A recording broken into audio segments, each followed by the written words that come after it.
హెబ్రీయులకు రాసిన పత్రిక 2వ అధ్యాయం 5లో మనము మాటలాడుచున్న ఆ రాబోవు లోకమును ఆయన దూతలకు లోబరచలేదు. ఎవరు? అపవాది. అపవాది ఒక దూత. ఏమండి, ఆ దూతలకు ఈ లోకాన్ని దేవుడు లోబరచలేదు పిల్లలు. ఈ లోకాన్ని మనకు లోబరిచాడు.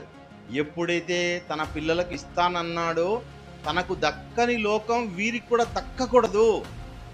నాకేమైతుంది, ఇదిగో నేను అపవాదిని తెలుసుకున్నాడు, ఒక కొద్ది కాలం పాటు నన్ను ఎక్కడేశాడు దేవుడు? ఆల్రెడీ అగ్నిగుండంలోకి వేశాడు. ఏమండి, పరలోకంలో నుండి ఎక్కడికి పంపించాడు? ఇంకో పాతాళంలో ఉన్న ఒక మూలకు తోసేశాడు, దాన్ని నరకంలోకి తోసేశాడు. కనుక నేను వెళ్ళే ఆ లోకానికి నాకు ఎట్టి పరిస్థితుల్లో నరకమే వచ్చేది.